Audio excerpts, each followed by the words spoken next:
Jamás imaginé que mis propios vástagos intentarían transformarme en un delincuente internacional solo para salvar sus propias existencias. Sin embargo, aquel amanecer de marzo en el aeropuerto de la capital, Madrid, todo cambió para siempre.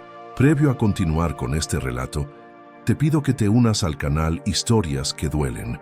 Activa la pequeña campana de notificaciones, porque a diario compartimos nuevas narraciones conmovedoras. No olvides dejar tu pulgar arriba y coméntanos desde qué lugar nos estás siguiendo. Mi nombre es Andrés Vidal Moreno y cuento con 64 años. A lo largo de mi trayectoria, siempre me vi a mí mismo como un padre ejemplar. Me esforcé sin descanso como empresario por 4 décadas con el objetivo de proporcionarles a mis hijos, Pablo, de 32 años, y Marcos, de 29, todo aquello que yo nunca pude tener. Estaba convencido de haber formado a 2 hombres de honor, responsables y que serían el motivo de mi orgullo y herencia. ¡Qué gran error el mío! Era el día 15 de marzo de 2024, un viernes que se suponía marcaba el inicio de unas vacaciones familiares extraordinarias. Había invertido justo 15.247 euros en lo que iba a ser nuestro viaje más lujoso hasta el momento. 3 semanas en la nación norteamericana, volando en la sección más exclusiva de la aerolínea, alojados en hoteles de gran prestigio en Miami y Orlando. No me limité en gastos, porque mi intención era celebrar mi reciente retiro laboral y, francamente, demostrarles a mis hijos cuánto afecto les tenía y cuánto apreciaba nuestro vínculo familiar. Recuerdo con total claridad cada detalle de esa mañana. Pablo llegó a mi residencia en Pozuelo de Alarcón a las 6:30, conduciendo el automóvil de lujo que le había obsequiado el año anterior. Marcos apareció poco después en su propio coche, también un regalo mío. Pude notar que intercambiaron miradas raras cuando creyeron que yo no los estaba viendo, pero en ese instante lo atribuí a la ansiedad por el viaje. Qué poco perspicaz fui. Padre, nosotros nos encargaremos de las maletas, había insistido Pablo con un gesto sonriente, que ahora, al recordarlo, me parece forzado y lleno de malicia. Solo descansa y goza del momento. Te lo has ganado después de tantos años de trabajo. Marcos confirmó con un movimiento de cabeza, casi con demasiado entusiasmo para una actividad tan simple como empacar. Durante el viaje hacia el aeropuerto madrileño, conversamos sobre los aviones que incluían la famosa playa, los parques de diversiones, tal vez un paseo en barco por el mar Caribe. Ellos aparentaban estar felices, pero había algo en sus tonos de voz, una ligera tensión que no seguiría descifrar. Pablo manejaba con más prisa de lo habitual, y Marcos no paraba de revisar la pantalla de su celular cada pocos minutos. Llegamos a la terminal a las 8:30 de la mañana. El aeropuerto estaba lleno de la actividad normal de un viernes. Familias listas para viajar, ejecutivos apurados hacia sus vuelos, el ruido continuo de los anuncios en varios idiomas. Nuestro vuelo hacia Miami estaba programado para las 11:15. Frente al mostrador de registro de la sección de lujo, vi cómo Pablo se recibe personalmente de entregar mi equipaje. «Déjame hacerlo, padre», dijo cuando intentó ayudar. «Es lo mínimo que podemos hacer por ti». La trabajadora, una joven llamada Carmen, de acuerdo con su identificación, nos atendió con la cortesía habitual para pasajeros de la clase más alta. Todo se sentía normal, parte de la rutina, impecable. Tras superar el control de seguridad, nos dirigimos a la zona exclusiva. Yo pedí una bebida caliente con leche y una pieza de panadería, mientras mis hijos escogieron jugo de naranja. Durante la hora siguiente, hablamos de cosas triviales: los pronósticos del tiempo en Miami, los sitios para comer que habíamos reservado, las visitas planeadas, pero notaba que Pablo observaba su reloj constantemente y Marcos parecía intranquilo, moviéndose en su silla como si estuviera esperando algo en específico. A las 10:45 se anunció la hora para abordar nuestro vuelo. Nos dirigimos hacia la puerta de embarque y fue justo entonces cuando todo dio un vuelo. Estábamos sentados en la sala de espera, yo revisando por última vez los papeles del viaje, cuando mi celular comenzó a sonar. El número era desconocido, con código de la ciudad. Regularmente no contesto llamadas de números que no reconozco, particularmente cuando estoy a punto de volar, pero algo me incitó a responder. Quizás fue una corazonada. Tal vez el destino. «Dígame», contesté alejándome un poco de mis hijos. La voz al otro lado era de hombre, tensa, casi susurrando. «Señor Vidal, necesita abandonar el aeropuerto de inmediato. Vaya al lavabo más cercano. No le diga nada a sus hijos. Su vida corre peligro». Mi cuerpo se quedó frío. «¿Quién es usted?» «¿Cómo conoce mi nombre?» «Fui socio de Pablo y Marcos en algunos negocios. Por favor, tenga confianza en mí. Vaya al baño ahora mismo. Le daré todos los detalles allí. Es un asunto de vida o muerte». La urgencia en su voz era palpable, auténtica y aterradora. Miré hacia mis hijos, que seguían sentados, aparentemente calmados, pero algo en sus posturas me parecía demasiado rígida, muy expectante. «Discúlpame un momento», les dije con el tono de voz más natural que pude simular. «Voy a ir al servicio antes de subir al avión». Pablo alzó la mirada rápidamente. «¿Estás bien, padre?» «Completamente. Solo una necesidad biológica. Vuelvo enseguida». Mientras caminaba hacia el área de los lavabos, sentía mis piernas temblar y mi corazón latiendo con fuerza. ¿Qué situación podría estar ocurriendo? ¿Quién era este individuo llamado Ricardo Mendoza? ¿Por qué mis hijos nunca me habían mencionado ese nombre? El aeropuerto de pronto me parecía distinto, lleno de amenazas. Cada rostro podría ser el de un adversario. Cada sonido se magnificaba por mi creciente miedo. Sin embargo, una sensación profunda en mi interior me decía que debía hacer caso a esa llamada, que mi instinto de supervivencia se había activado después de décadas de letargo. No imaginaba que en los siguientes minutos descubriría la traición más dolorosa de toda mi vida. Entré a los servicios con el corazón golpeando en mi pecho, como si estuviera a punto de explotar. El lugar estaba relativamente vacío. Solo un señor mayor lavándose las manos y un joven revisando su móvil en una de las áreas. Me dirigí hacia el fondo, encontrando tranquilidad, mientras esperaba que mi celular sonara otra vez. No tuve que esperar mucho. A los 30 segundos justos, el teléfono vibró en mi mano. «Señor Vidal, ¿está usted solo?» La misma voz tensa de antes. «Sí, pero explíqueme qué diablos está sucediendo». «¿Quién es usted?» «Mi nombre es Ricardo Mendoza Ibáñez. Tengo 35 años y fui compañero de negocios de Pablo y Marcos durante los últimos 2 años. Anoche terminé definitivamente mi relación con ellos cuando descubrí lo que estaban tramando contra usted». Mi respiración se volvió errática. «¿Qué intentas hacerme?» «Señor Vidal, sus hijos han metido drogas y un objeto extraño en su maleta documentada. El plan es que usted sea detenido como narcotraficante internacional al aterrizar en Miami. Mientras esté encarcelado, ellos podrán acceder a su fortuna a través de un abogado deshonesto que ya contrataron». Las palabras me golpearon como si fueran puñetazos. Me sostuve del lavabo para no caer. «Eso no puede ser». «Mis hijos jamás...» «Señor Vidal, anoche me contactaron desesperados. Le deben 80.000 euros a unos criminales colombianos que los liquidarán si no saldan la deuda hoy mismo». Escuché toda la llamada telefónica cuando Pablo le afirmó a alguien: «Mi padre ya está en el aeropuerto. Cuando lo capturen, tendremos acceso instantáneo a la herencia con el abogado Ramírez». No pude seguir siendo cómplice de esto. Mis piernas casi me fallaron. Me senté en una banca cercana a los lavabos, intentando asimilar lo imposible. «¿Por qué me estás ayudando a ti?» «Porque tengo valores, señor Vidal.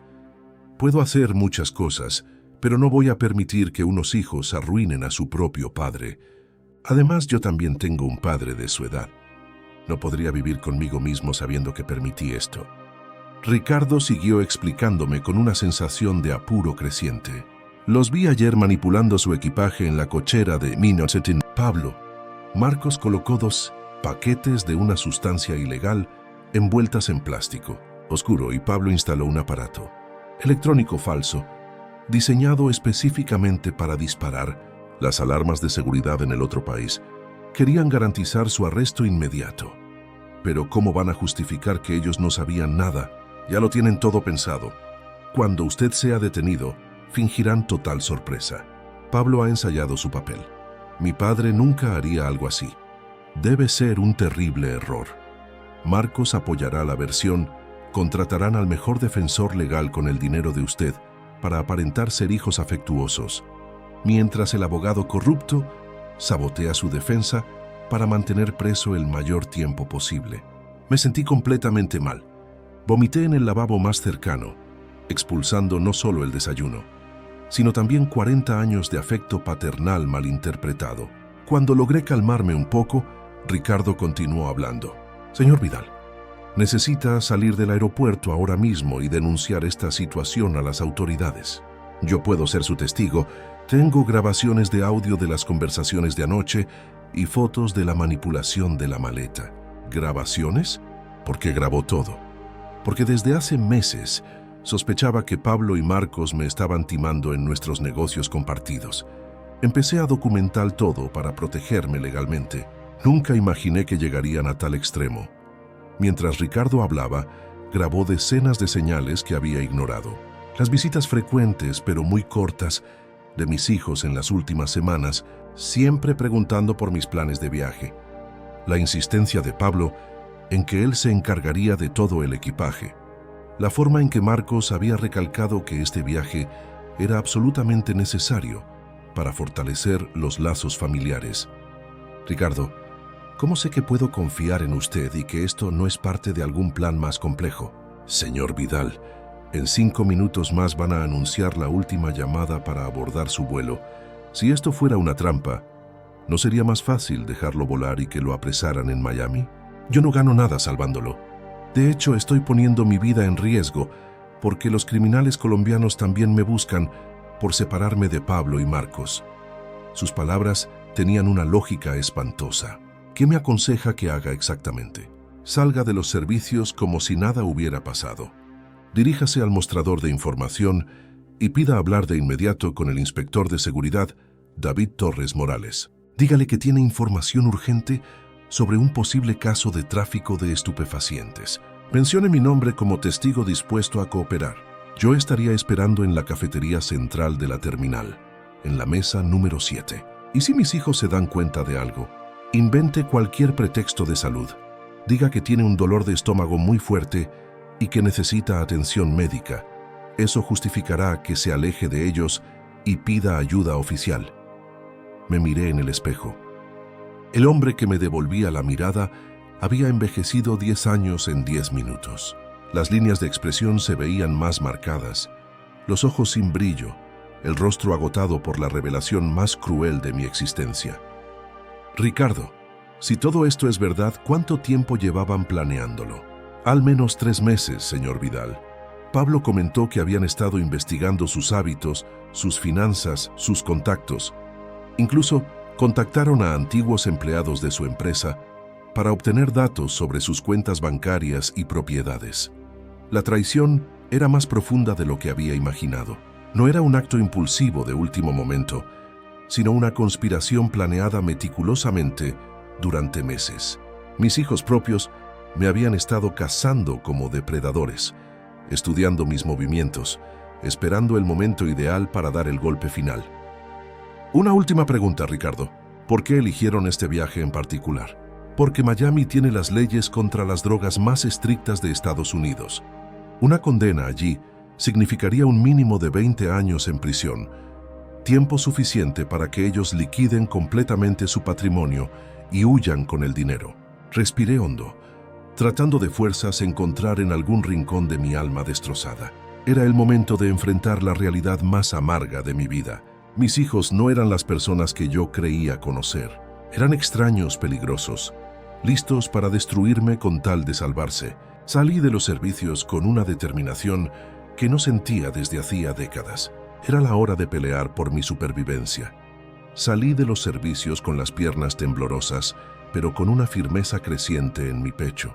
Cada paso hacia mis hijos se sentía como caminar sobre cristales rotos, sabiendo que detrás de sus rostros conocidos se escondían 2 desconocidos capaces de la traición más miserable que se puede concebir. Pablo levantó la vista cuando me acerqué con esa sonrisa que por 32 años había interpretado como afecto filial y que ahora reconocía como la máscara de un cazador calculador. ¿Todo en orden, padre? Te veo un poco pálido. Me duele el vientre, mentí, llevándome la mano al abdomen. Pienso que lo que desayuné me sentó mal. Voy a buscar una farmacia o algo para el dolor. Marcos se levantó de inmediato, con una expresión de falsa preocupación. Te acompaña, padre. No deberías andar solo si te sientes mal. No, no hace falta. Mi voz sonó más firme de lo que esperaba. Quédense aquí vigilando nuestras pertenencias. Solo voy a preguntar dónde puedo encontrar un médico o algún servicio de ayuda. Vi cómo intercambiaron una mirada rápida, casi invisible, pero cargada de significado. Pablo le hizo un gesto de asentimiento a Marcos, que ahora interpretaba como perfecto. Todo sigue según lo planeado. Claro, padre, aquí te esperamos. Si requiere algo, llámanos de inmediato, dijo Pablo dándome una palmada en el hombro que me dolió como si fuera ácido. Me alejé de ellos, sintiendo sus miradas fijas en mi espalda. Cada paso me costaba un esfuerzo enorme, simulando normalidad, mientras mi mundo interior se desmoronaba por completo. Durante 40 años, había trabajado sin descanso para construir una fortuna que ahora descubría estaba siendo robada sistemáticamente por mis propios herederos. Localicé el mostrador de información cerca de la puerta de embarque. Una empleada joven del aeropuerto, según su placa se llamaba Beatriz Morales, me recibió con la sonrisa profesional típica del personal aeroportuario. Buenos días. ¿Cómo puedo asistirle? Necesito hablar urgentemente con el inspector David Torres Morales del equipo de seguridad. Es una emergencia relacionada con el tráfico de sustancias prohibidas. La sonrisa de Beatriz desapareció al instante. Sus ojos se volvieron serios y su postura cambió a modo de alerta profesional. ¿Podría explicarme brevemente la naturaleza de la urgencia, señor? Mis hijos han colocado sustancias ilegales en mi maleta, documentadas sin que yo lo supiera. Tengo un testigo dispuesto a colaborar. Se llama Ricardo Mendoza Ibáñez y está esperando en la cafetería central mesa 7. Beatriz cogió la radio inmediatamente. Control. Requiero al inspector Torres en el mostrador de información. Sector C, emergencia de máxima prioridad. Posible caso de crimen interno. En menos de 3 minutos, apareció un hombre de unos 50 años, de cuerpo atlético, vestido con traje oscuro y una placa brillante colgada del cuello. Sus ojos grises me examinaron con la intensidad de alguien acostumbrado a identificar mentiras y amenazas. Soy el inspector David Torres Morales. ¿Usted reportó una situación de tráfico de drogas? Así es. Me llamo Andrés Vidal Moreno, viajando con destino a Miami. Acabo de descubrir que mis hijos Pablo y Marcos Vidal Ruiz han puesto cocaína y un aparato sospechoso en mi maleta documentada con la intención de que sea arrestado al llegar a la nación norteamericana. Torres me observó con expresión indescifrable. Señor Vidal, entiende la gravedad de lo que está denunciando. Está acusando a sus propios hijos de conspiración para el tráfico internacional. Lo comprendo totalmente, y tengo un testigo que puede confirmar todo. Ricardo Mendoza Ibáñez, quien era socio comercial de mis hijos y presenció la manipulación del equipaje anoche. El inspector le hizo una señal a 2 agentes de seguridad que se habían acercado discretamente. Rodríguez, vaya de inmediato a la cafetería central mesa 7 y traiga a Ricardo Mendoza Ibáñez para que lo interroguemos. García, active el protocolo de emergencia para el vuelo. Torres se dirigió nuevamente hacia mí. Señor Vidal, necesito que me acompañe a una sala privada para tomar su declaración completa. ¿Sus hijos saben que está haciendo esta denuncia? Les dije que tenía dolor de estómago y que buscaba asistencia médica. Perfecto. Mantendremos esa versión hasta que podamos verificar su historia. Torres habló por su radio. Control. Necesito revisar inmediatamente las grabaciones de seguridad del área de registro de la sección de lujo de la cabecera, entre las 08:30 y 09:00 horas. Busquen cualquier manipulación extraña del equipaje. Mientras caminábamos hacia las oficinas de seguridad, Torres continuó haciendo preguntas exactas. ¿Qué tipo de relación de negocios tenían sus hijos con el señor Mendoza? Hasta hace 1 hora ni siquiera sabía de su existencia. Según él, eran socios en negocios que nunca me mencionaron. Aparentemente, han acumulado deudas enormes con criminales colombianos. ¿Cuánto dinero hay en juego? Ricardo mencionó 80.000 euros que deben a los colombianos, más todo mi patrimonio personal que intentan heredar antes de tiempo. Torres se detuvo de repente. ¿Su patrimonio personal? ¿De qué cantidad estamos hablando? Entre bienes, cuentas bancarias, inversiones y la empresa que vendí el año pasado, alrededor de 2.300.000 o... Los ojos del inspector se volvieron aún más duros. Señor Vidal, si sus acusaciones son ciertas, no estamos hablando solo de un crimen de drogas. Es una conspiración de fraude patrimonial a gran escala. Entramos en un cuarto pequeño, con una mesa de metal, 2 sillas y una cámara de video en el techo. Torres ascendió una grabadora digital y comenzó el interrogatorio formal. Son las 11:02 horas del 15 de marzo de 2024. Inspector David Torres. Morales interrogando a Andrés Vidal Moreno por denuncia de tráfico de drogas y conspiración familiar. Señor Vidal, reláteme exactamente cómo se enteró de la situación. Durante los siguientes 20 minutos, narré toda la conversación con Ricardo, cada detalle que recordaba, cada sospecha que había tenido en las últimas semanas. Torres tomó notas detalladas, interrumpiéndome de vez en cuando para aclarar fechas, nombres o circunstancias específicas. A mitad de la entrevista sonó su radio. Inspector Torres, tenemos a Ricardo Mendoza bajo custodia. Solicita hablar inmediatamente con usted. Dice que tiene material de video y audio comprometido. Tráiganlo a la sala B. Vamos a comparar ambas versiones. 5 minutos después, entraron con Ricardo.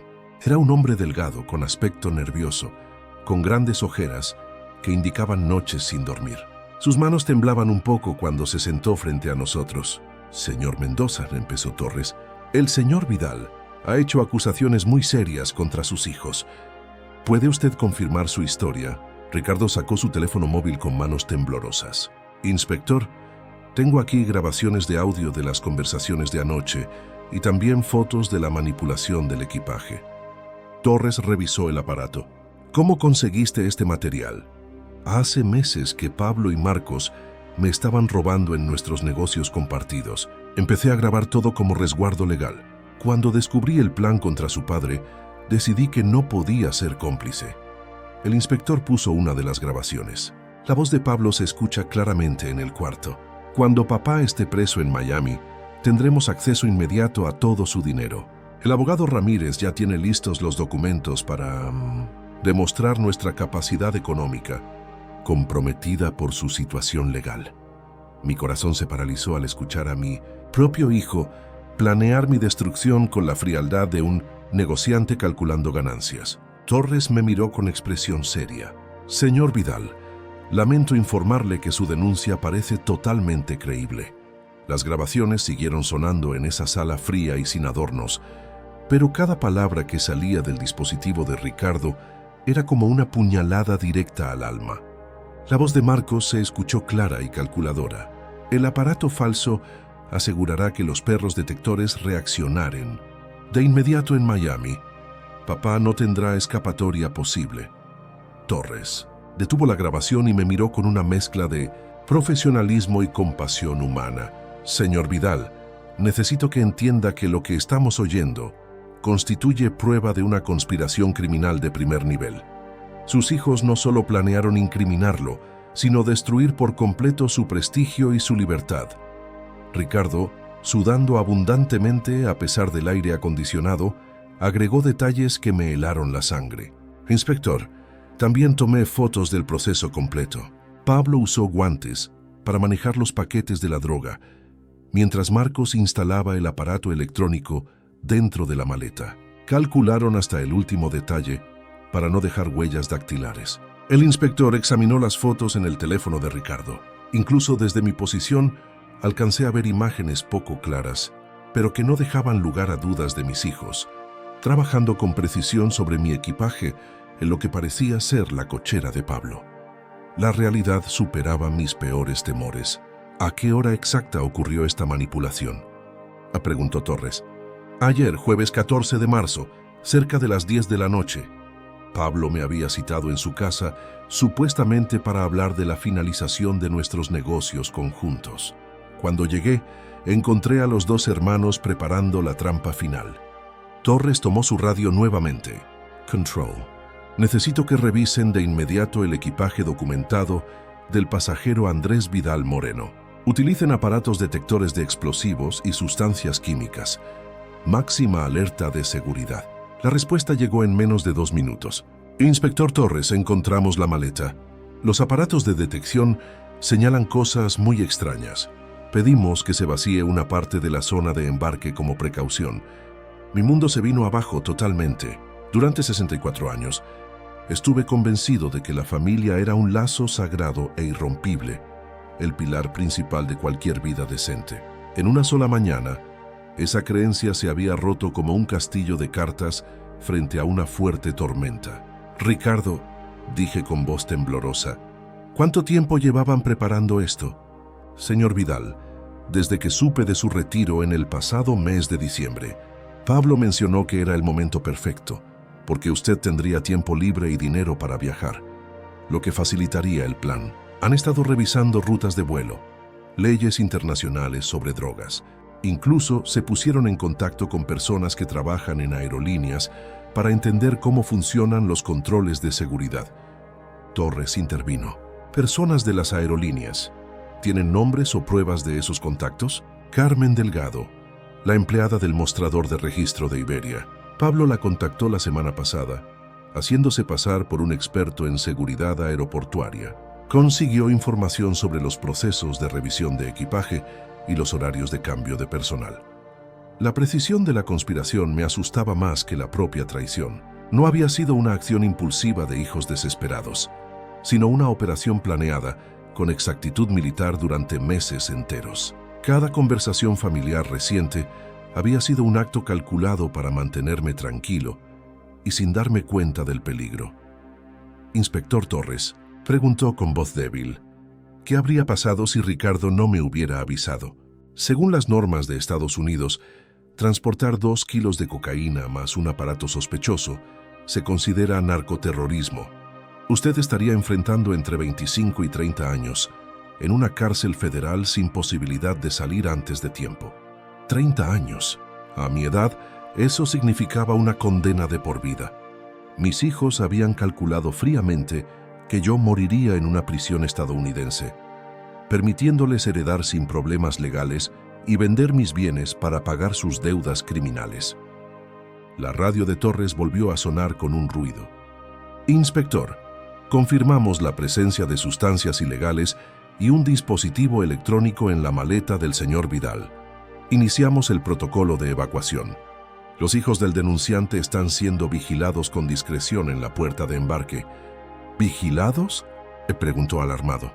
Tenemos agentes disfrazados observando cómo reaccionan. Si intentan escapar o alertar a otros cómplices, serán detenidos inmediatamente. Ricardo se inclinó hacia adelante con una expresión de angustia. Señor Vidal, hay algo más que debe saber. Pablo y Marcos ya gastaron por adelantado una parte de su herencia. Compraron propiedades en Colombia, utilizando documentos falsos con su firma. Si este plan hubiera tenido éxito, usted no solo habría ido a la cárcel, sino que habría perdido hasta la última propiedad. Las náuseas me invadieron otra vez. Propiedades en Colombia con mi firma falsificada. Un apartamento en Cartagena valorado en 120.000 euros y un terreno en Medellín por 60.000 euros.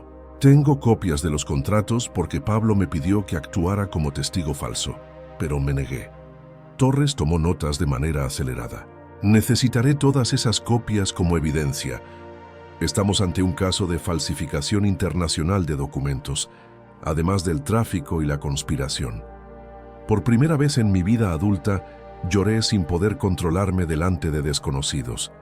Décadas de afecto paterno, sacrificios económicos, noches sin dormir preocupándome por el bienestar de Pablo y Marcos. Todo se había transformado en el motor para impulsar su traición más absoluta. ¿Por qué?, Chuy murmuró entre lágrimas. Les di todo lo que tenía, todo lo que soy. ¿Por qué llegaron a este extremo? Ricardo me miró con sincera compasión. Señor Vidal, sus hijos se volvieron adictos a los juegos de azar por internet durante el confinamiento. Perdieron primero sus ahorros, luego pidieron dinero prestado a bancos y después recurrieron a prestamistas ilegales. Cuando las deudas superaron lo que podían pagar, los colombianos los amenazaron con torturar y matar a toda la familia, incluyéndole a usted. Entonces, ¿me sacrificaban para salvar mi propia vida? Según ellos, era la única salida. Pablo decía, Papá vivirá cómodamente en una cárcel estadounidense. Nosotros pagaremos las deudas y en 20 años podremos ir a visitarlo como los héroes que salvaron a la familia. La lógica retorcida de mis hijos me dejó sin palabras. Habían justificado mi destrucción como un acto de amor familiar, convenciéndose de que arruinar mi libertad era preferible a que los traficantes cumplieran sus amenazas mortales. Torres se levantó de golpe. Señor Vidal, necesito que permanezca aquí mientras organizamos la detención. Sus hijos serán arrestados en los próximos minutos. A través del vidrio de la sala, observe el movimiento apresurado en el aeropuerto. Agentes de seguridad se movían discretamente entre la gente, preparándose para lo que sería el final definitivo de mi familia, tal como la había conocido durante toda mi vida. El hombre que había entrado en ese aeropuerto como un padre orgulloso ya no existía. En su lugar quedaba un sobreviviente que acababa de descubrir que sus depredadores más peligrosos llevaban su apellido y habían compartido su mesa por décadas. A través del cristal blindado de la sala de interrogatorios, fui testigo del momento más doloroso de mi existencia.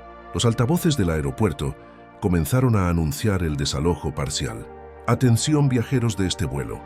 Por motivos de seguridad, por favor, diríjanse a las áreas indicadas por el personal uniformado. Torres mantenía comunicación constante con sus equipos a través de un auricular. Agente Méndez. ¿Dónde están los sospechosos? Inspector, Pablo Vidal se ve muy nervioso. Revisa su reloj sin parar. Marcos Vidal intenta hacer una llamada, pero no le contestan. Ambos miran hacia la zona de baños esperando que su padre vuelva. Cada palabra que escuchaba me destrozaba el alma.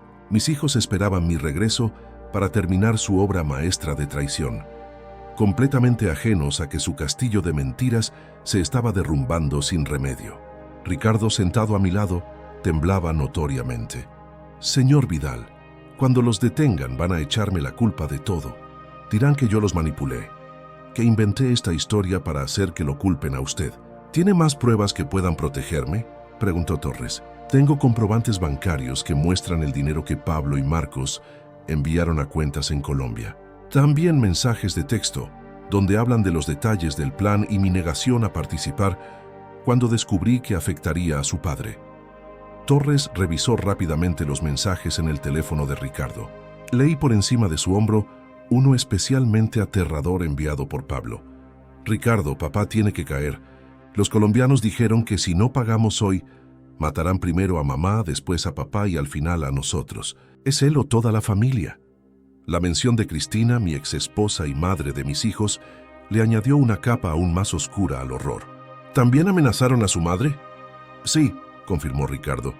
Por eso Pablo justificaba todo diciendo que sacrificar su libertad salvaba 3 vidas.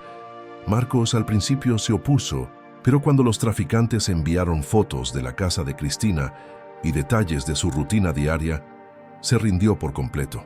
Torres interrumpió la conversación. Movimiento en la puerta de embarque. Los sospechosos están dejando sus asientos y caminan hacia el mostrador de información. Mi corazón se aceleró. ¿Vienen hacia aquí? Seguramente buscan saber dónde está usted. Han pasado 45 minutos desde que se fue de allí encontrando un malestar estomacal. La voz de Pablo se escuchó claramente a través de la radio del inspector. Disculpe, estamos buscando a nuestro padre. Dijo que le dolía el estómago y fue a buscar ayuda médica, pero no vuelve. Nos preocupa que le haya pasado algo. La actuación era impecable. Preocupación filial auténtica. Angustia por la salud del padre. Incluso un temblor estudiado en la voz. Si yo no supiera la verdad, me habría conmovido por tan convincente demostración de afecto familiar. Agente Rodríguez, mantenga la vigilancia discreta. No permita que abandonen el aeropuerto bajo ninguna circunstancia, ordenó Torres. En ese momento, la puerta de nuestra sala se abrió de golpe. Entró un técnico experto en explosivos, con traje protector completo y llevando una caja metálica. Inspector Torres, terminamos el análisis del equipaje del señor Vidal. Confirmamos 2 kilos de cocaína pura con un 92% de pureza, además de un aparato electrónico diseñado para simular componentes explosivos sin serlo en realidad. Mostró fotos detalladas de mi maleta abierta. Los paquetes blancos estaban perfectamente escondidos entre mi ropa y el dispositivo falso, había sido colocado de manera profesional en el interior, invisible para cualquier inspección simple.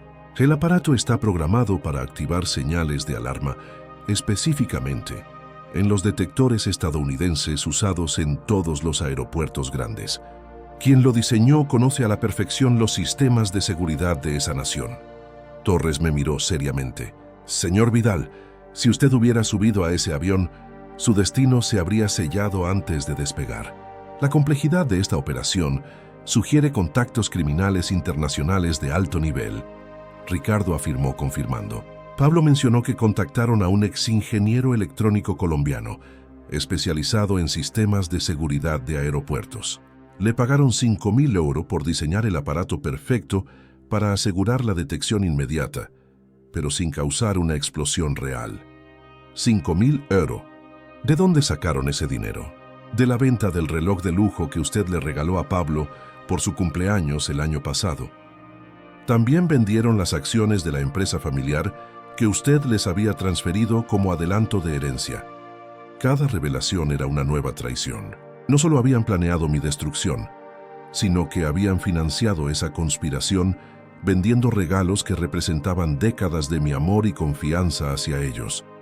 La radio sonó de nuevo. Inspector, los sospechosos se dirigen hacia la salida principal.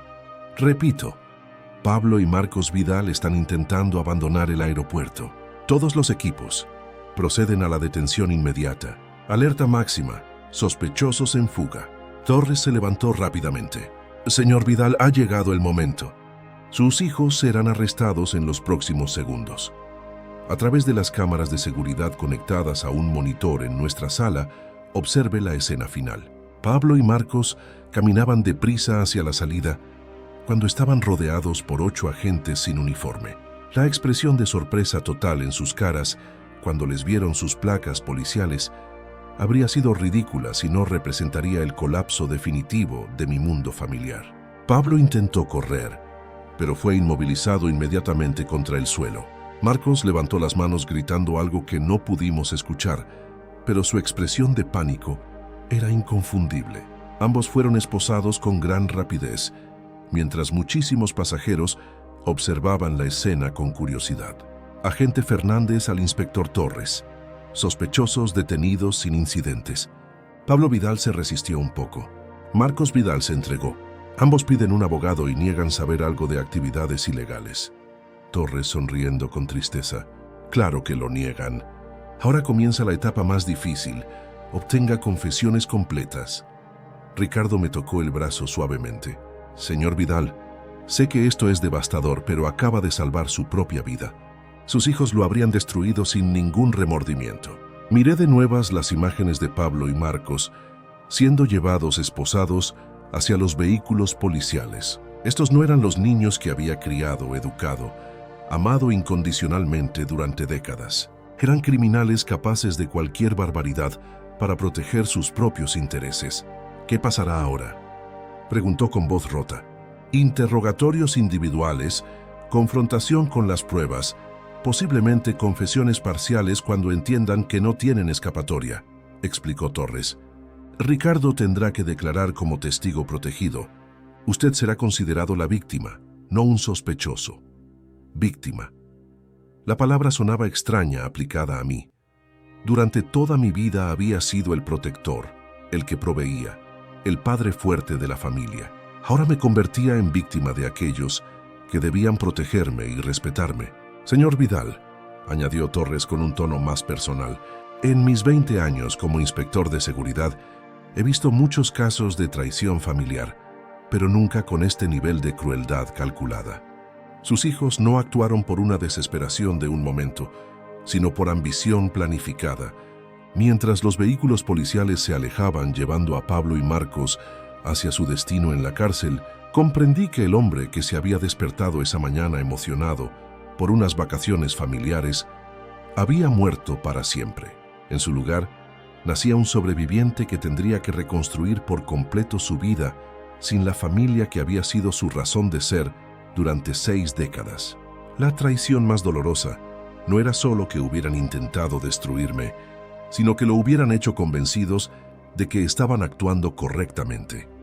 4 horas después de los arrestos, me encontré en una sala de espera del complejo de la policía, esperando noticias sobre los interrogatorios de Pablo y Marcos. Torres había insistido en mantenerme informado del progreso, dada mi condición de víctima principal y testigo clave del proceso. El ambiente era tenso y frío. Cada minuto que pasaba se sentía como una eternidad, llena de revelaciones dolorosas que aún estaban por llegar. Ricardo permanecía a mi lado, igual de nervioso, fumando sin parar a pesar de que no se podía dentro del edificio.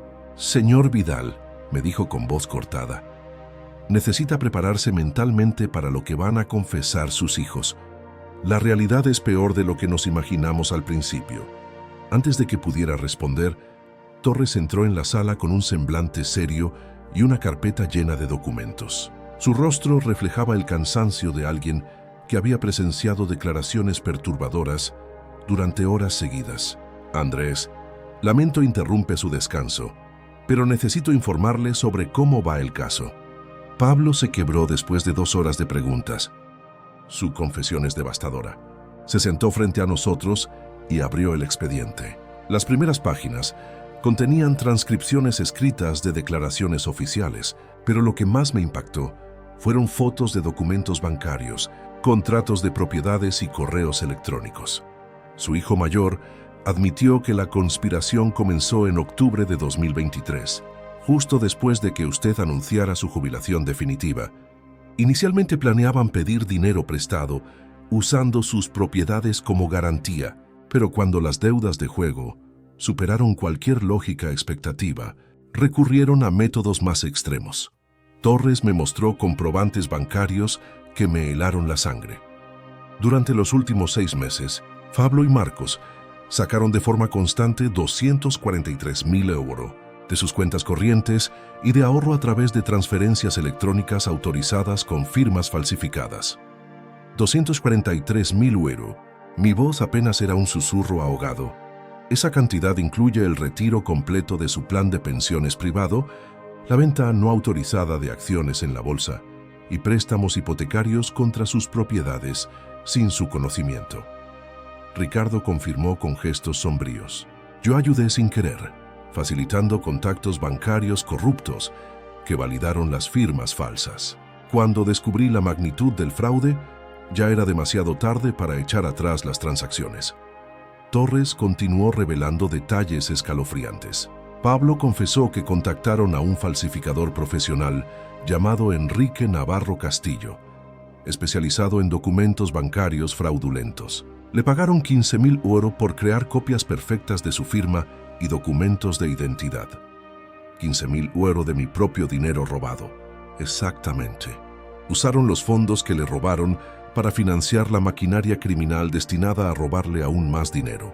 Es un ciclo de parasitismo financiero absolutamente cruel. Las manos me temblaban incontrolablemente mientras procesaba la información. No solo habían intentado culparme como traficante internacional, sino que habían estado saqueando de forma minuciosa mi patrimonio durante medio año completo. Inspector Torres, ¿qué dijo Marcos durante su interrogatorio? Marcos al principio intentó culpar por completo a Pablo, diciendo que había sido manipulado y amenazado. Sin embargo, cuando le mostramos las pruebas, incluyendo mensajes de texto donde él mismo proponía estrategias específicas de fraude, su versión cambió radicalmente. Torres tomó su teléfono y puso una grabación de audio. Esta es una parte de la confesión de Marcos hace 1 hora. La voz quebrada de mi hijo menor se escuchó en el cuarto. Papá nunca habría entendido la situación. Los colombianos no solo amenazaban con matarnos a nosotros, sino que torturarían primero a mamá delante de él para que sufriera viendo su dolor antes de ejecutarlo. Era mejor que fuera a la cárcel estadounidense, donde estaría seguro, alimentado, con atención médica, que verlo morir torturado en Madrid. Mis ojos se llenaron de lágrimas. Marcos había justificado mi destrucción como un acto de protección paternal, convenciéndose sinceramente de que arruinar mi libertad equivalía a salvar mi vida. ¿Mencionó algo sobre su madre? ¿Cristina está realmente amenazada? Según Marcos, Los traficantes colombianos tienen fotografías detalladas de la rutina diaria de su exesposa. Horarios de trabajo, rutas que usa, lugares que visita. Al parecer, la usan como herramienta de presión psicológica contra sus hijos. Ricardo intervino. Señor Vidal, yo mismo vi esas fotografías. Los colombianos son expertos en el chantaje emocional. Saben que amenazar directamente a quienes les deben es menos efectivo que amenazar a sus seres queridos. Torres continuó con revelaciones aún más preocupantes. Pablo también confesó que había contactado a un abogado corrupto en Miami, llamado Fernando Jiménez Herrera, especialista en casos de narcotráfico. El plan era que Jiménez saboteara intencionalmente su defensa legal para asegurar una condena larga, mientras ellos accedían a su herencia mediante poderes notariales falsos. ¿Cuánto le habían pagado a ese abogado? 30.000 euros por adelantado, más otros 50.000 euros prometidos una vez completada la operación. Dinero que, por supuesto, provenía de sus cuentas bancarias robadas. La dimensión internacional de la conspiración me dejó completamente abrumadora. No era simplemente una traición familiar impulsiva, sino una red criminal sofisticada que abarcaba 3 países diferentes y múltiples especialistas en fraude profesional. Inspector, ¿qué va a pasar con mi dinero? ¿Es posible recuperar lo robado? Hemos iniciado procesos de embargo sobre todas las propiedades que sus hijos compraron con el dinero sustraído. El apartamento en Cartagena y el terreno en Medellín serán confiscados y vendidos en subasta para devolverle fondos a su patrimonio. Torres me mostró fotos de las propiedades colombianas, un apartamento lujoso frente al mar y un terreno de 5 hectáreas en una zona residencial exclusiva. Ambas inversiones se habían hecho documentos usando falsos con mi identidad. También recuperaremos los autos que usted les regaló. El Mercedes de Pablo y el Audi de Marcos serán vendidos judicialmente. Estimamos una recuperación del 60 al 70% de lo robado. El otro 30% se perdió definitivamente en apuestas online, pagos a prestamistas ilegales, sobornos a funcionarios corruptos y gastos operativos de la conspiración. Lamentablemente, ese dinero nunca podrá ser recuperado. Ricardo se inclinó hacia mí con expresión de tristeza. Señor Vidal, hay algo más que debe saber sobre las apuestas de sus hijos. No perdió el dinero por mala suerte o una adicción fuera de control. Fueron estafados a propósito por una organización criminal que usa plataformas de juego trucadas para atraer a víctimas adineradas. ¿Estafados? ¿Cómo es eso posible? Los colombianos manejan casinos online falsos que permiten ganar pequeñas cantidades al principio para generar confianza. Luego manipulan los programas para asegurar pérdidas masivas. Pablo y Marcos cayeron completamente en la trampa. Torres confirmó, es una forma de operar conocida. Organizaciones criminales internacionales identifican a los hijos de empresarios ricos, los seducen con ganancias iniciales, luego los endeudan hasta convertirlos en esclavos dispuestos a cualquier crimen para saldar sus compromisos. La complejidad de la manipulación criminal que se había convertido en mis hijos en víctimas me generó sentimientos encontrados. Por un lado, entendía que habían sido engañados por delincuentes profesionales. Por otro lado, no podía perdonar que me hubieran elegido a mí como víctima en lugar de buscar ayuda honesta. ¿Qué castigos enfrentará Pablo y Marcos? Considerando el tráfico internacional de drogas, la falsificación de documentos, el fraude bancario sistemático y la conspiración criminal organizada, Pablo se enfrentará entre 8 y 10 años de cárcel. Marcos, al ser considerado cómplice menor, recibirá entre 5 y 7 años. ¡10 años! Mi hijo mayor pasaría la siguiente década en prisión por intentar destruir a su propio padre. La ironía era dolorosa. Habían buscado tener acceso inmediato a mi herencia, pero ahora perderían los mejores años de sus vidas encerrados. Inspector Torres, ¿puedo verlos? Hablar con ellos antes de que los trasladen a prisión preventiva. Torres me observa con profesionalismo compasivo. Legalmente es posible, pero debo advertirle que ambas mantienen actitudes manipuladoras. Intentarán convencerlo de que todo fue por amor familiar, buscando generar lástima para obtener su perdón y una posible ayuda legal. La decisión más difícil de mi vida se presentó ante mí. Enfrentar cara a cara a los hijos que habían intentado destruirme, sabiendo que ya no eran las personas que creía conocer, sino extraños peligrosos, dispuestos a sacrificar todo por salvar sus propias vidas. La decisión de enfrentar a Pablo y Marcos cara a cara podía esperar. Primero necesitaba comprender completamente la magnitud del desastre financiero que habían provocado en mi patrimonio. Torres me había facilitado el contacto de Miguel Serrano González, un abogado experto en la recuperación de bienes y fraudes familiares. 3 días después de los arrestos, me reuní con Serrano en su oficina del Distrito Financiero madrileño. Miguel Serrano era un profesional minucioso, de unos 50 años, con fama de ser implacable cuando se trataba de recuperar dinero robado por familiares desleales. «Señor Vidal», empezó Serrano mientras examinaba un expediente muy grande. «La situación es seria, pero no es el fin. Sus hijos cometieron fallos graves que nos ayudarán a recuperar una gran parte de lo que le quitaron». Serrano desplegó sobre su mesa copias de todos los documentos bancarios obtenidos en las investigaciones. La cantidad de papeles era abrumadora. Resúmenes de cuentas, transferencias, contratos fraudulentos, correos, fotos de propiedades. El principal error de Pablo fue guardar un registro digital completo de todas las transacciones ilegales. Al parecer, creía que al borrar los historiales bancarios eliminaba las pruebas, pero guardó copias de respaldo en un disco duro externo que la policía decomisó al registrador de su casa. Me mostró una lista detallada de movimientos que iban de octubre de 2023 a marzo de 2024. Cada apunte era como una puñalada financiera. Envíos de 20.000 euros por aquí, liquidaciones de inversiones por allá, hipotecas no autorizadas por cifras que daban escalofríos. ¿Cómo lograron imitar mi firma tan perfectamente? Contrataron los servicios de Enrique Navarro Castillo, un falsificador experto con antecedentes por estafas similares. Navarro utilizó métodos forenses avanzados, analizando la presión al escribir, la rapidez y los ángulos característicos. Básicamente, estudió muestras de su firma durante semanas hasta dominar cada detalle. Serrano me mostró comparativas entre mis firmas auténticas y las imitaciones. El parecido era inquietante. Incluso a mí me habría costado notar las diferencias sin un análisis técnico. ¿De dónde sacaron muestras de mi firma para que Navarro las estudiara?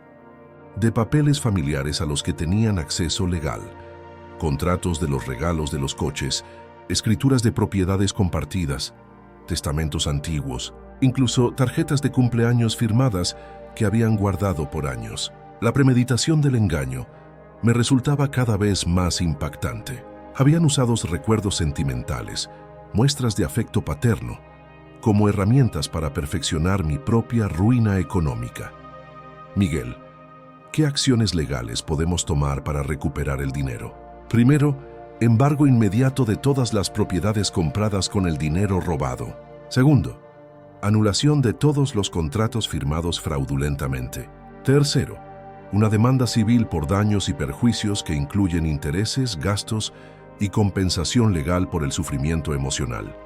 Serrano tomó una calculadora y empezó a hacer cuentas. Estimamos recuperar el 75% del patrimonio robado, unos 180.000 euros, más las propiedades en Colombia valoradas en otros 180.000 euros y los vehículos que les regaló. El coche de lujo de Pablo será subastado judicialmente la próxima semana. Valor estimado de mercado 42.000 euros. El de Marcos tiene un embargo preventivo, valorado en unos 38.000 euros. Mientras Serrano desglosaba cifras y pasos legales, mi celular empezó a sonar sin parar. La pantalla mostraba a Cristina, mi exesposa y madre de Pablo y Marcos. «Disculpe un momento, Miguel, es la madre de mis hijos», respondí con cierta inquietud. «Hola, Cristina». Su voz sonaba destrozada, completamente devastada. «Andrés, acabo de enterarme de todo. La policía vino a interrogarme esta mañana. No puedo creer lo que Pablo y Marcos intentaron hacerte. Te interrogaron. ¿Por qué? Necesitaban confirmar si yo sabía de la conspiración o si los traficantes colombianos me habían amenazado de verdad. Andrés, estoy en completo shock. Nuestros hijos se convirtieron en criminales sin que nos diéramos cuenta. Serrano me indicó discretamente que pusiera el altavoz para poder escuchar la conversación, ya que Cristina podría dar información importante para el caso. Cristina, ¿sabías algo sobre las deudas de juego o los problemas con los colombianos? Nada específica, pero ahora entiendo algunas señales que ignoré. Pablo me pidió dinero prestado 3 veces en los últimos meses, siempre con excusas sobre inversiones rápidas o negocios urgentes. Le di un total de 15.000 euros sin preguntar nada. Serrano tomaba notas mientras Cristina seguía contando detalles. Marcos también cambió su forma de ser últimamente. Parecía ansioso, paranoico, mirando constantemente a su alrededor como si alguien lo seguía. Cuando le preguntó qué le pasaba, me dijo que estaba muy presionado por el trabajo. ¿Recibiste alguna amenaza directa de los colombianos? No directamente, pero hace 2 semanas encontré mi coche con un neumático pinchado 3 días seguidos. Pensé que era vandalismo al azar, pero ahora me pregunto si fue intimidación calculada. Serrano intervino. Señora Cristina, soy Miguel Serrano, abogado de su ex esposo. ¿Guarda usted alguna comunicación escrita donde Pablo o Marcos le pidieran dinero o mencionaran problemas financieros? Sí, tengo mensajes de WhatsApp y correos electrónicos. ¿Pueden servir como prueba? Absolutamente. Necesitamos documentar todos los intentos de obtener dinero de familiares para tener una imagen completa del fraude sistemático. Cristina suspiró profundamente. Andrés, hay algo más que debo decirte. La semana pasada, Pablo me preguntó si habías mencionado algún viaje internacional próximo. Le dije lo de las vacaciones a Estados Unidos, porque pensé que era curiosidad normal de un hijo. Te pregunté detalles concretos sobre el viaje, fechas exactas, avión, horas de vuelo, incluso el hotel donde se quedarían. También quiso saber si habías actualizado tu testamento recientemente o si habías hecho cambios en tus cuentas bancarias. Las preguntas de Pablo habían sido una investigación previa para perfeccionar el plan criminal. Incluso había usado a su propia madre como fuente inconsciente de información estratégica. Serrano comentó: esto demuestra una premeditación muy extensa. No fue una conspiración improvisada, sino una operación planeada meticulosamente durante meses. Miguel preguntó: ¿qué opciones tengo sobre el contacto futuro con Pablo y Marcos? Legalmente, puede optar por cortar la comunicación por completa, visitas vigiladas en la cárcel o una reconciliación gradual después de que cumplan sus sentencias. Sin embargo, recomiendo establecer límites muy claros que protejan su patrimonio de futuras manipulaciones. Cristina interrumpió. Andrés, sé que esto es terrible, pero siguen siendo nuestros hijos. Cometieron errores horribles, pero tal vez después de años en prisión puedan reflexionar y cambiar de verdad. Cristina, no fueron errores. Intentaron destruir mi vida por completo para salvar las suyas. Eso no es amor filial desesperado, es egoísmo criminal calculado. Serrano añadió una perspectiva jurídica. Señor Vidal, las estadísticas indican que los familiares que cometen fraudes de esta magnitud suelen reincidir si no enfrentan consecuencias definitivas. La clemencia temprana a menudo resulta en que la víctima sea atacada de nuevo. ¿Qué me aconseja? Corte de contacto temporal total hasta que cumplan sus condenas completas. Luego, una evaluación psicológica profesional antes de considerar cualquier reconciliación. Sus finanzas deben permanecer completamente inaccesibles para ellos de forma indefinida. Cristina protestó. Miguel, está hablando de años sin contacto familiar. ¿No es demasiado duro? Señora, sus hijos estuvieron dispuestos a que su ex-esposo pasara 30 años en una cárcel estadounidense. La gravedad de sus acciones justifica consecuencias proporcionales. La conversación continuó por otra hora, explorando opciones legales, consecuencias emocionales y estrategias de protección de la riqueza. Cuando terminamos, mi decisión estaba clara.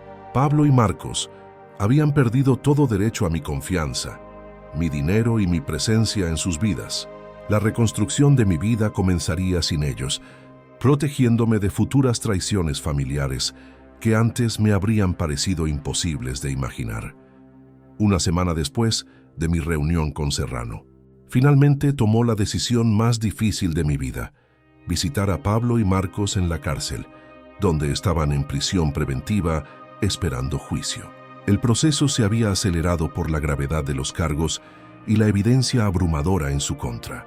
El trayecto en coche hasta la prisión fue uno de los más largos de mi vida, aunque solo duró 40 minutos. Cada kilómetro me alejaba más del padre afectuoso que había sido durante décadas y me acercaba al hombre endurecido en el que me estaba convirtiendo por necesidad de sobrevivir.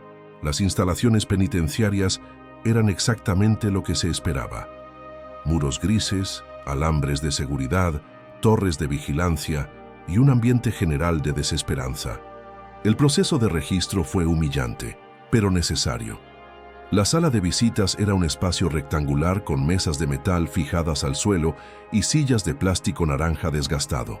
Luces que parpadeaban creaban una iluminación artificial que hacía que los rostros más sanos se vieran pálidos. El olor a desinfectante industrial mezclado con sudor humano creaba una atmósfera pesada y opresiva. Decidí empezar con Pablo, el cerebro de la operación según las confesiones policiales. Cuando lo trajeron esposado y vestido con el uniforme carcelario gris, apenas reconocí al hombre elegante que había conocido toda mi vida. Su rostro delgado, ojeras marcadas y cabello descuidado mostraron el impacto psicológico de 7 días encarcelado. «Papá», dijo con voz quebrada al sentarse frente a mí, separados por la mesa de metal. «Gracias por venir. Sabía que no me abandonarías del todo». Sus palabras me causaron una mezcla de asco y rabia contenida. Incluso después de intentar arruinar mi vida, mantenía la arrogancia de esperar mi apoyo incondicional, basado en lazos familiares que él mismo había destrozado para siempre. «Pablo, no vine aquí como tu padre. Vine como la víctima de tu conspiración criminal, para escuchar personalmente qué excusas tienes para haber intentado arruinar mi existencia». Su expresión cambió de inmediato. De esperanza a manipulación calculada. Reconocí esa mirada, la misma que usaba de niño cuando lo descubrían mintiendo y buscaba evitar el castigo con lágrimas y promesas vacías. «Papá, todo lo que hicimos fue para proteger a la familia. Los colombianos iban a matarnos a todos, incluyéndote a ti. Pensamos que era mejor que estuvieras a salvo en una prisión estadounidense que muerto y torturado en Madrid». «¿A salvo en prisión?» «Pablo, 30 años de cárcel a mi edad es una sentencia de muerte. Calculaste fríamente que yo moriría encerrado para que pudieras heredar sin esperar mi muerte natural. No, nunca pensamos que morirías allí. El plan era sacarte después de unos años, cuando hubiéramos pagado las deudas y todo se hubiera calmado». Su mentira era tan descubierta que resultaba un insulto a mi inteligencia. «Pablo, tengo grabaciones donde hablas con Marcos sobre vender todo mi patrimonio. Mencionas específicamente que 30 años es tiempo suficiente para que no quede nada cuando salgas, si es que sales vivo». La confrontación directa con pruebas irrefutables lo afectó visiblemente. Sus hombros cayeron y por primera vez mostraron algo parecido a un arrepentimiento genuino, aunque probablemente era solo frustración por haber sido descubierto. «Papá, estábamos desesperados.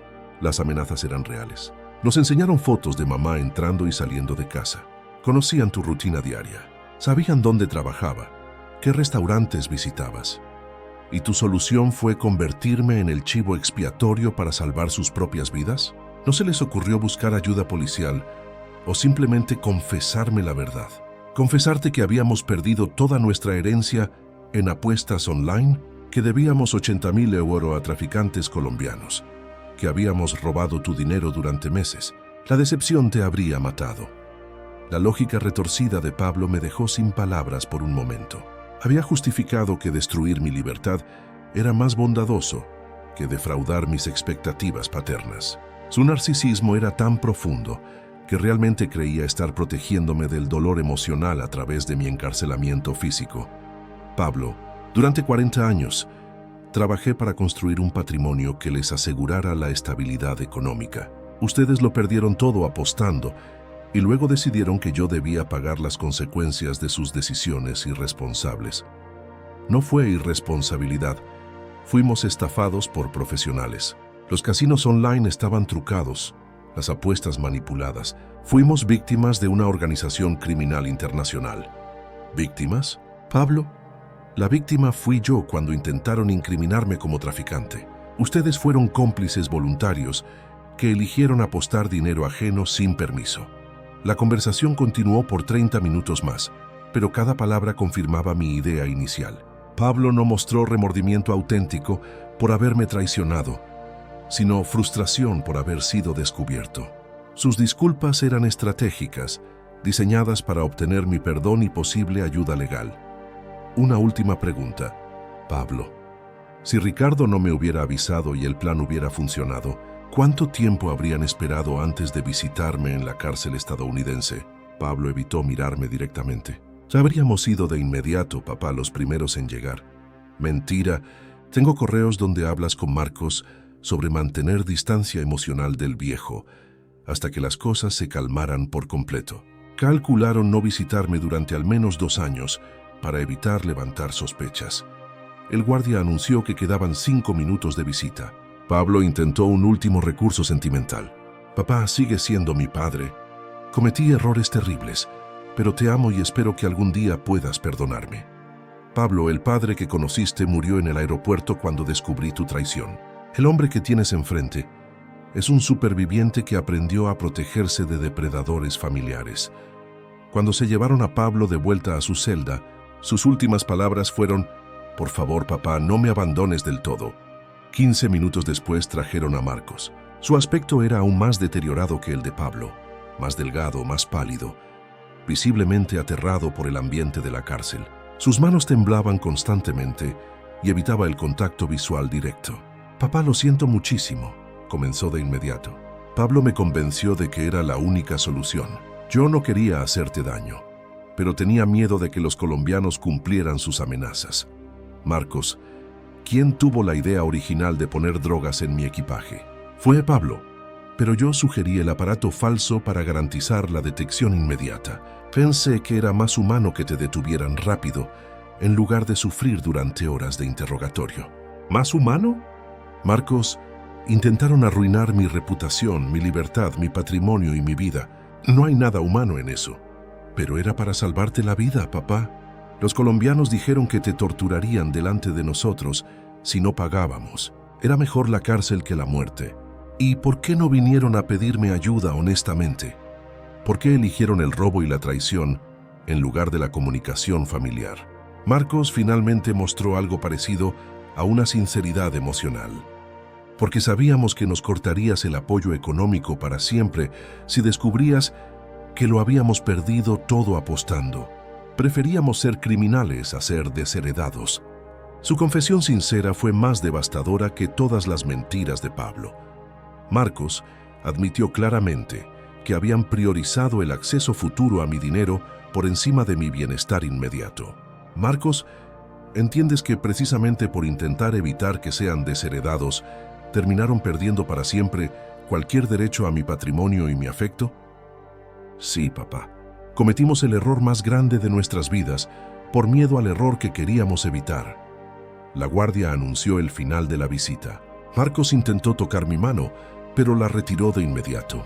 Papá, ¿hay alguna posibilidad de perdón en el futuro? Marcos, puede haber oportunidades de reconciliación después de que cumplan completamente sus sentencias y muestren cambios genuinos con acciones, no con palabras.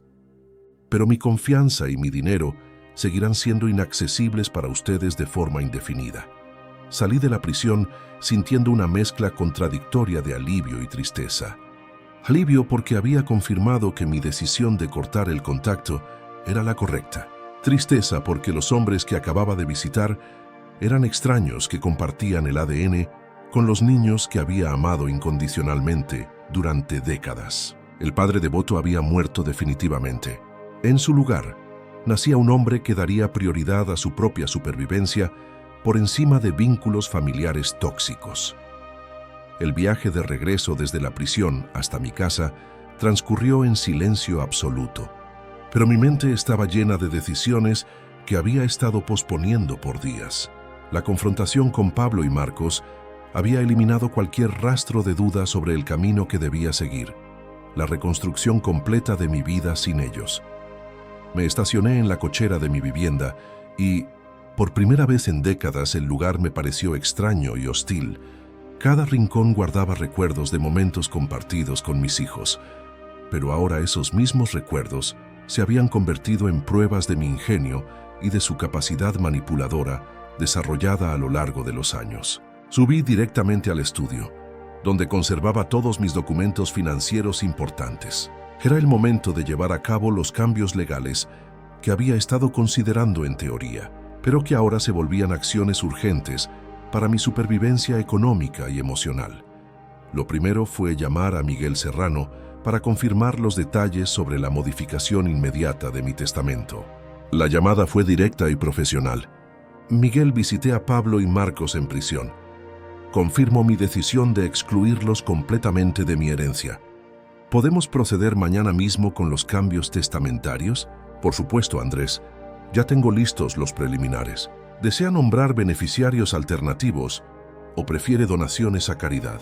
50% para organizaciones que ayudan a víctimas de fraudes familiares. 25% para mi hermana Carmen en Sevilla. 25% para investigaciones sobre adicción al juego. Ni un centavo para Pablo, Marcos o sus posibles descendientes futuros. Serrano tomó notas detalladamente. Excelente decisión. También recomiendo incluir cláusulas específicas que impidan cualquier intento legal futuro de impugnación basado en lazos familiares o supuestas manipulaciones mentales. Después de terminar la llamada con el abogado, pasó a la segunda fase de reorganización, la cancelación de todos los apoyos económicos que daba mensualmente a mis hijos. Durante años había mantenido transferencias automáticas para seguros médicos privados, membresías de gimnasios exclusivos, suscripciones a servicios digitales costosos y una cantidad mensual de 100 € a cada uno para gastos personales. Ingrese a mi banca en línea y cancele sistemáticamente cada transferencia programada. El proceso era mecánico, pero me resultaba liberador emocionalmente. Con cada cancelación, sentí cómo recuperaba el control sobre los recursos que habían estado siendo desperdiciados por quienes intentaron destruirme. El siguiente paso requería más coordinación, la recuperación de las llaves y documentos de los vehículos que les había regalado. Según Serrano, tanto el Mercedes de Pablo como el Audi de Marcos serían subastados judicialmente, pero yo necesitaba recuperar la posesión física de inmediato para evitar que otros cómplices los escondieran o vendieran ilegalmente. Contacté directamente al inspector Torres para organizar la operación. David, necesito recuperar los automóviles de mis hijos antes de que alguien más tenga acceso a ellos. ¿Puede la policía acompañarme para garantizar la legalidad del proceso? Absolutamente, Andrés. Tenemos órdenes judiciales que nos autorizan a confiscar cualquier bien adquirido con dinero robado de forma fraudulenta. ¿Sabe dónde están ambos vehículos actualmente? El Mercedes está en la cochera comunitaria del edificio de Pablo. El Audi probablemente esté en casa de Marcos. Tengo llaves de ambas propiedades porque ocasionalmente les ayudaba con el mantenimiento doméstico. Programamos la operación para el día siguiente. Torres se coordinaría con agentes especializados en la recuperación de bienes, mientras yo proporcionaría acceso y la documentación que acreditara mi propiedad legal original de ambos vehículos.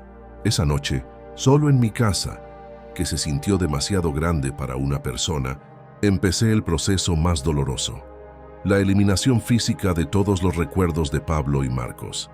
Fotos familiares, regalos de cumpleaños, diplomas de graduación, trofeos deportivos de su infancia, cartas sentimentales del Día del Padre. Cada objeto que quitaba representaba una pequeña muerte emocional. La fotografía de nuestra última Navidad juntos, donde todos sonreíamos de verdad, ahora me parecía una burla cruel. Los regalos hechos a mano que me habían dado de niños, creados con afecto infantil auténtico, contrastaban dolorosamente con los adultos manipuladores en los que se habían convertido. Llené 6 cajas de cartón con décadas de memoria familiar. Al principio consideré quedar todo en una hoguera para liberar la rabia, pero finalmente opté por guardar las cajas en el sótano. No estaba preparado para destruir completamente el pasado, aunque tampoco podía tolerar ver esos objetos en mi vida diaria. Mientras reordenaba la casa, llamé a mi hermana Carmen en Sevilla para informarle de los acontecimientos recientes. Carmen había mantenido una distancia prudente de Pablo y Marcos durante años, diciendo: «Algo no me huele bien con esos muchachos». Una intuición que ahora se revelaba proféticamente acertada. «Andrés, ¿cómo estás manejando todo esto?». Me enteré por las noticias locales sobre el arresto. No podía creer que fueran capaces de tanto. «Carmen, estoy reconstruyendo mi vida por completa sin ellos. Él modificó mi testamento para incluirte como beneficiario parcial y cortó todo contacto y apoyo económico permanentemente. Hermano, aunque sé que hicieron algo imperdonable, ¿no crees que eventualmente podrías considerar algún tipo de reconciliación? Sigue siendo tus hijos biológicos». Carmen, intentaron enviarme 30 años a la cárcel para quedarse con todo mi dinero. Eso supera cualquier lazo familiar. Son criminales que comparten mi ADN y nada más. Mi hermana respiró hondo. Tienes razón, Andrés. Solo quería asegurarme de que esta decisión viene de un análisis tranquilo, no de un arrebato emocional. Es la decisión más pensada de toda mi vida. Pablo y Marcos perdieron para siempre el derecho a mi confianza, mi dinero y mi presencia. Al día siguiente, la operación para recuperar los vehículos se llevó a cabo sin problemas. Torres llegó con 2 agentes especializados y una grúa oficial. Primero fuimos al edificio de Pablo. El Mercedes estaba justo donde esperaba, impecable y brillante, como recién lavado. Ver el coche que le había regalado por su cumpleaños me provocó sentimientos mezclados de nostalgia y repulsión. «Señor Vidal», comentó uno de los agentes mientras tomaba fotos del vehículo, «este Mercedes tiene un valor de unos 42,000, según el cálculo judicial. Su venta ayudará mucho a recuperar los fondos robados». El proceso de incautación fue rápido y profesional. En menos de 30 minutos, el Mercedes iba camino al depósito judicial. La segunda parada, la casa de Marcos, fue más complicada. El Audi no estaba en su plaza de aparcamiento habitual. Torres activó de inmediato los protocolos de búsqueda. «Control, necesitamos la ubicación GPS inmediata del vehículo. Posible intento de esconderlo». La respuesta llegó en 5 minutos. «Inspector Torres, el coche está registrado en un taller mecánico en Parla. Dueño declarado, Marcos Vidal Ruiz». Fuimos de inmediato hacia el taller, que parecía ser un negocio legítimo, especializado en coches de alta gama. El dueño, un señor de mediana edad llamado Joaquín, nos recibió visiblemente nervioso. «Señores policías, Marcos trajo el Audi hace una semana para una revisión completa. Pagó 500 € por adelantado por el servicio». Torres revisó la documentación. Marcos mencionó alguna prisa especial por el trabajo. Dijo que planeaba venderlo pronto y quería que valiera lo máximo posible. Pidió arreglos pequeños y una limpieza profesional a fondo. La intención de Marcos era clara: preparar el coche para una venta ilegal antes de que las autoridades pudieran confiscarlo. Su planificación criminal se extendería hasta proteger bienes menores de posibles recuperaciones judiciales. Intervine. «Soy Andrés Vidal, padre de Marcos y el dueño legal original de este coche. Se lo regalé a mi hijo, pero lo compró con dinero que él me robó de mis cuentas de forma fraudulenta. Tengo todos los documentos que prueban mi propiedad». Joaquín revisó los papeles que le di, la factura original de compra, el seguro, el registro del regalo. Todo confirmaba mi versión. «Señor Vidal, lamento mucho la situación. Devolvemos el coche de inmediato y le reembolsaremos los 500 € que Marcos pagó por servicios fraudulentos». El Audi fue confiscado sin mayores problemas. Torres coordinó su traslado al mismo depósito judicial. Regresé a casa esa tarde sintiendo una satisfacción necesaria, aunque amarga.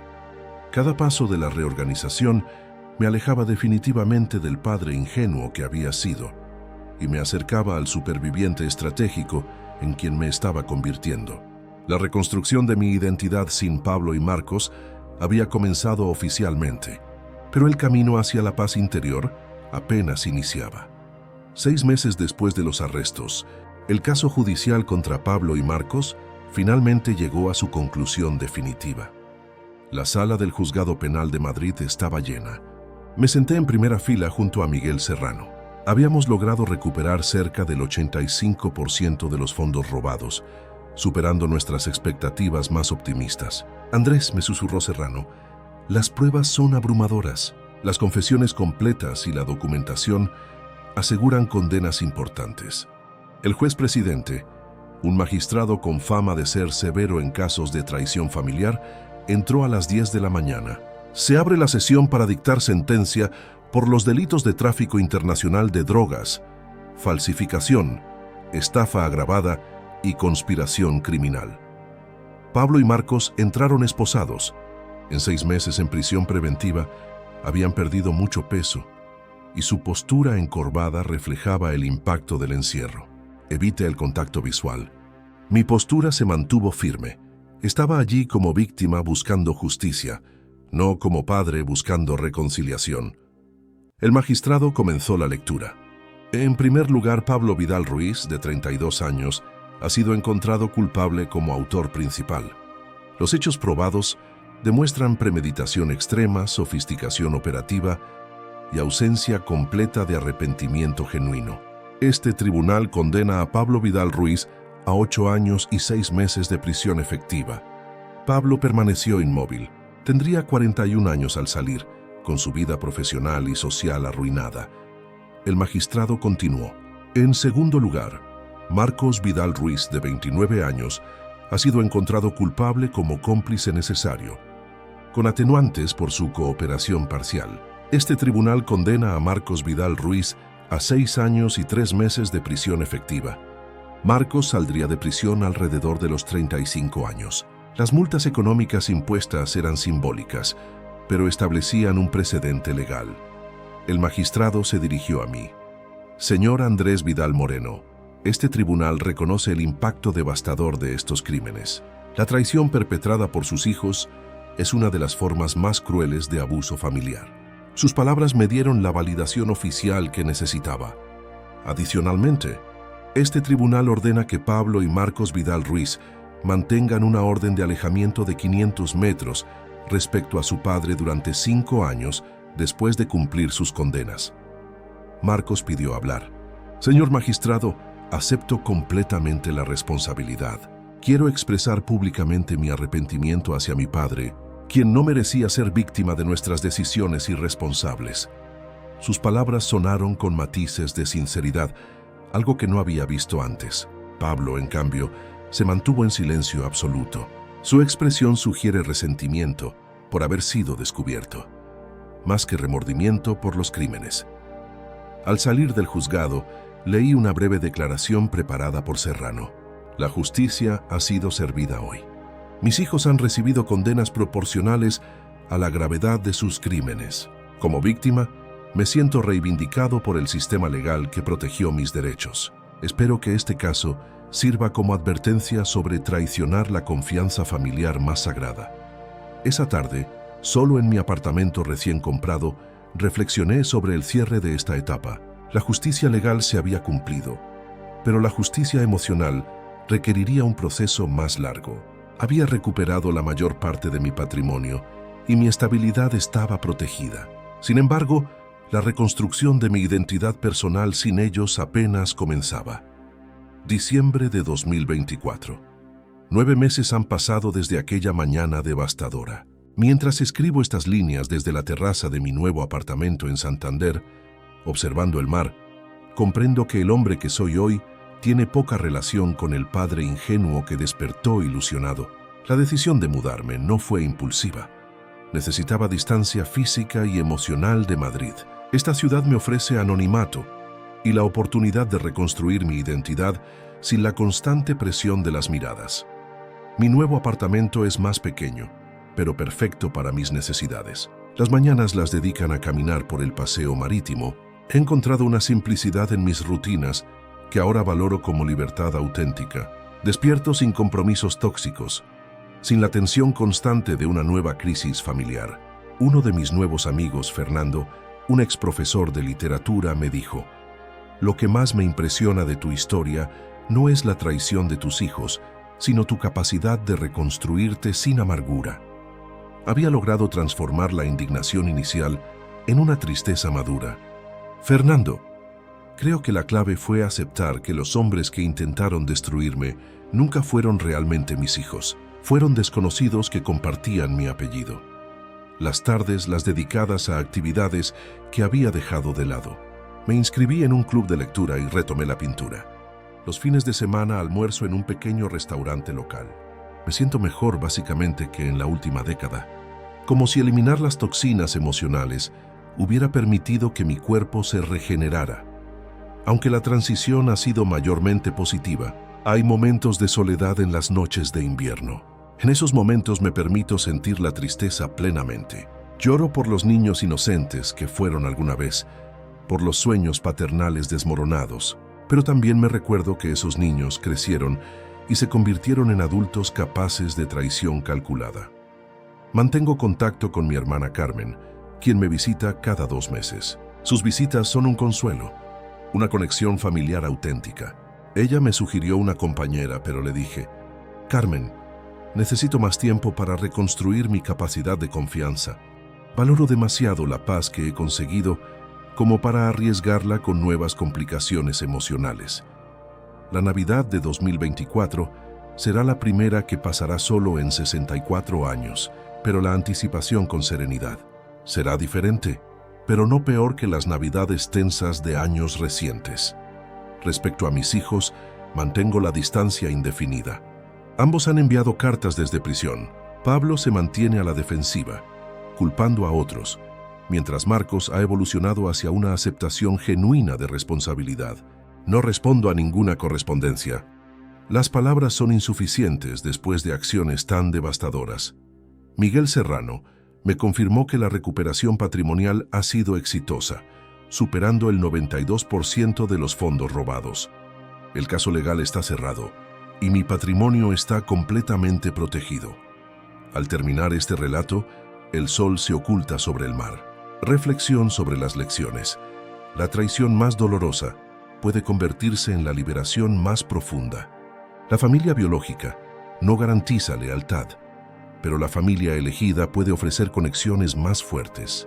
He aprendido que la soledad escogida es mejor que la compañía tóxica y que reconstruir la identidad después de los 60 es posible. Pablo y Marcos perdieron un padre, pero obtuvieron las consecuencias merecidas. Yo perdí 2 hijos que creía conocer, pero gané una libertad que no había sentido en décadas.